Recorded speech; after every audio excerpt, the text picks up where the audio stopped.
Hey guys, what is up? It's Dusty here and welcome back to another episode of the Daily Crypto News. And oh boy, do we have some juicy crypto news to cover today. We have some stuff on the Russian side, we have some stuff on the US side. It's just completely mesmerizing the amount of regulatory talks going on and the importance to watch this video all the way through.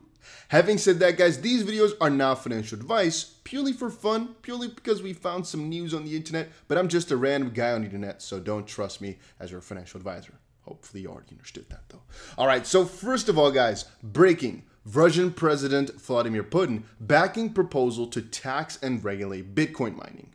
This came out the last 24 hours. All this news is the last 24 hours. It's a major deal though, because at first they were just talking mostly on the sense of, hey, I see some potential in Bitcoin mining. Let's not completely throw it away just quite yet. But right now what we're seeing is mostly like, hey, I really see some potential. I really don't want to let this go in some strange way. Because by taxing and regulating it, obviously you're going to make a whole ton of money. And it's going to be kind of the hub for Bitcoin mining, hopefully. I think that's kind of what they'd want to go for. But that's just one side of the story, guys. And I've been having so much trouble just locating all the different articles. I have like 1,000 tweets open here at the top. I think it's about 20 to 30 tweets with just different parts of different news and whatnot. It's crazy.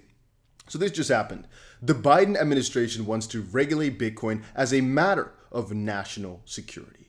Now, yesterday, my schedule for the videos was already kind of filled because even though this came out hours and hours ago, you can see at about 1 a.m., I only decided to make a video right now because, well, now I can get everybody's attention on the most important things at once. Otherwise, I just had to make a video specifically about this, but I didn't think it was going to affect the Bitcoin price anyway, because usually a talk like this is very bullish in essence, but we all know the crypto space is so heavily manipulated that usually it doesn't have a quick effect like that just quite yet. We have to kind of wait for that. Having said that, guys, if you are enjoying these daily crypto videos, make sure you press that like button as it helps the videos do a little bit better in the YouTube algorithm. And why not? You know, it doesn't hurt you at all. If you don't enjoy the videos, please don't press the like button. But if you do enjoy it, make sure you let others know because it just helps out. That's all. Let's try to get to 1,200 likes on this one. All right, let's move on for a little bit because we have so much stuff to talk about here. In that sense, by the way, I said new information coming out soon. That changed. At some point, it was within a few weeks. Right now, I believe it's actually next week. So we'll cover that later. All right, here's some breaking news. Facebook has filed a trademark registration in Brazil that cites Bitcoin, cryptocurrency wallet, environment for the sale and purchase of digital currency, which could be an exchange of some sorts. Facebook, Meta, has also decided to scrap its Diem project, reportedly engaging investment banks to find a buyer. Well, yeah, the part about that was that they were basically looking to sell their assets, but that was just a little rumor going around the field there because it's not been confirmed they're actually going to sell it. They're just thinking about selling it. And so, guys, the majority of articles that I basically found about this situation stress the importance of the fact that the US is trying to do this now. We can see it from two sides. I think one side is that they really want to regulate this to be one of the first ones to get some proper framework out there for the people to make a lot of money.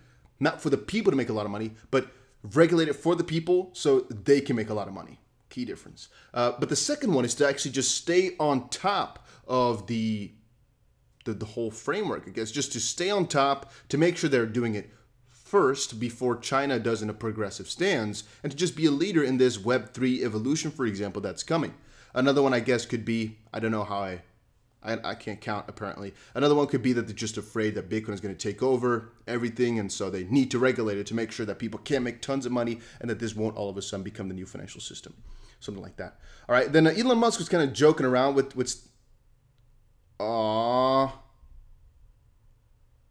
okay, anybody, if you're watching this video, go back 10 seconds and pause it because I think it should still be up there, right? I don't think, yeah. Oh, that's so sad. It was such a fun tweet. So Elon Musk has been going rampant over on Twitter, but it's been deleted. Hopefully, if you go to my Twitter, I mean, if you just check back in this video, you'll still be able to see it. I would think so. But if it, oh my days, I'm so sad about that. He's just been going all out over on Twitter with all these funny things. And man, I was laughing at that for a good little while. That's too bad. That's really bad. Let me quickly see if I can find it here in his own replies still. No, it's been deleted, right? I thought maybe he just reposted it with a more... No, but I can't see it in his media here either. Okay, so he got rid of it, unfortunately. But hopefully you're still able to find it when pausing. Let me know down below if you could still see it, actually. All right, so one little... like, every tweet here is a little bit wrapped up. I'm going to put some timestamps down below, hopefully, because it's just been a cluster of crazy news. And some of this stuff I might talk about in a separate video, just to make sure we get deeper layers and get everything out of this. But for right now, Micah said, crazy how Ripple's value just doubled to 15 billion. It didn't double, but okay. And what did Xrp do? Nothing. It's not a security. So there's a really important part here that I'll explain further later. And a couple of lawyers picked up on this too. I have it open somewhere. I don't remember exactly where, but a couple of lawyers picked up on this somewhere, in the sense that what you got to understand from this is that if Ripple's value as a company drastically skyrocketed, which again is not fully true because they just decided to buy back shares at a higher valuation, that does not actually mean that the company all of a sudden was doing really good. It's not a one-to-one. You can theoretically speaking buy it back at a valuation that you choose yourself, depending on who's auditing it, right? And who's deciding that. But if Ripple is buying back, then all those companies underneath are like, yeah, higher valuation. Yeah, of course, because they have to pay more money then. So again, that's not a one-to-one. However, it does showcase a very important point, I think, for the SEC, which is Ripple's performance, Ripple's investors don't necessarily have anything to do with XRP, in the sense that XRP goes up when Ripple's investors decide something else or get out or get in. You know, it's not a one-to-one. It's a very critical point, actually, that Ripple operates completely separately from XRP. And so the valuation of Ripple has no real bearing on the valuation of XRP. All right, let's go. This isn't a political disagreement anymore. You have to appreciate that Goldman Gary Gensler, simply isn't a good or honest person. We can't say that. This is just an assumption from Ryan Selkis, not my own opinion. Sneaky, power-thirsty, condescending, rules for thee, but not for me, I like that, are not attributes of good leaders.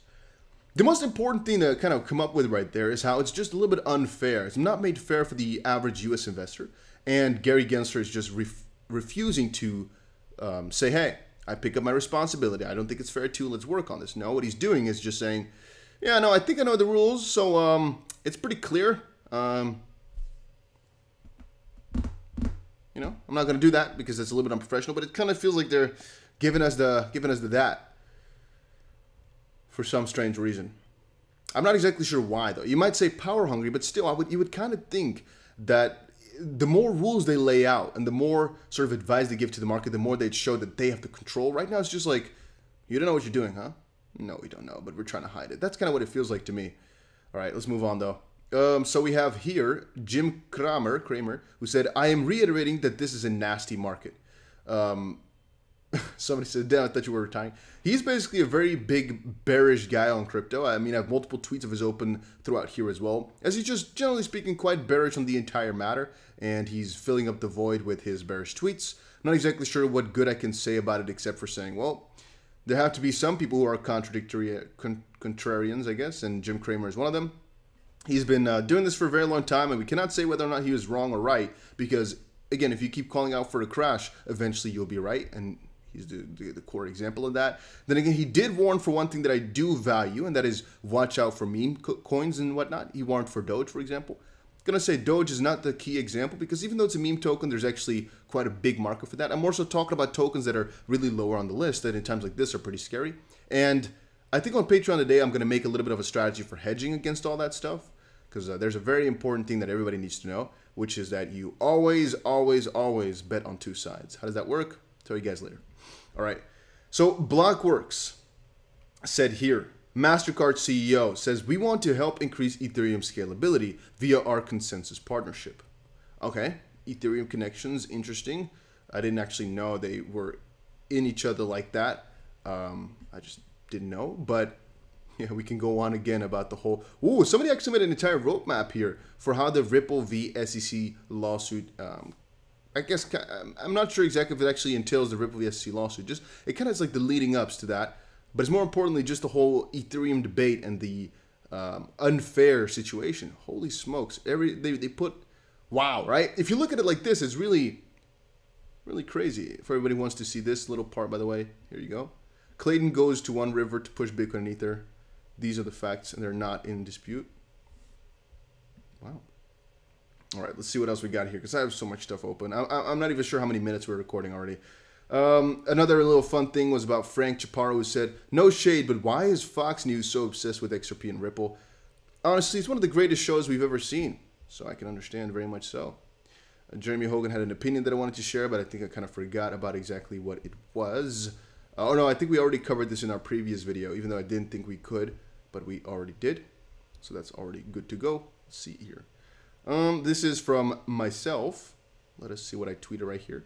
Many people are... Okay, this is actually a long list that I'll talk about later. It's about the importance of the SEC v. Ripple case in the entirety of crypto. And it kind of hangs alongside the unfairness in how it all went, in the sense that the SEC versus Ripple case is, like, let's say 50 times more important than the market is making it. And the fact that people are still hating on Ripple, or still saying XRP is stupid and that's yada yada. I think they're forgetting the critical importance of the Howey test, for example, in the same sense that you can't call the Howey test unimportant or stupid. Even though you might have not agreed with it, that's fine. It's the importance that counts here. And Ripple / XRP is fighting the most important crypto battle today. And it's interesting to me how there's not many supporters in the back end of it. I think it's mostly because of how they think of Ripple and XRP and how they're misinformed about it. But logically speaking, if it was ETH that was at this fight, potentially even Cardano, there would have most likely been way more backing by other parties. It would have been like, hey, let's fight for this. This is not right. Let's lobby or whatever. And right now it's like, oh, but it's just Ripple. Let's wait until Ripple loses, for example, and then let's start worrying. You know, it's like, let's not worry, because then we're already worried. Let's start worrying later, not just not worry at all. And I can get sad about that. I can get angry about that, but that's just the current situation, how things go. And I think we're going to actually skip it out for right there. Let's quickly see. We had the White House wants crypto rules as a matter of national security. At first, it was said within the next couple of weeks, and now it's been posted to new week, or basically next week. The National Security Memorandum, expected to come in a few weeks, would task parts of the government with analyzing digital assets and assembling a regulatory framework that covers crypto, stablecoins, and NFTs, or non-fungible tokens. This person, yada, yada, yada. Once more, that's not tomorrow, why am I saying that? It's next week somewhere, which is going to be rather interesting.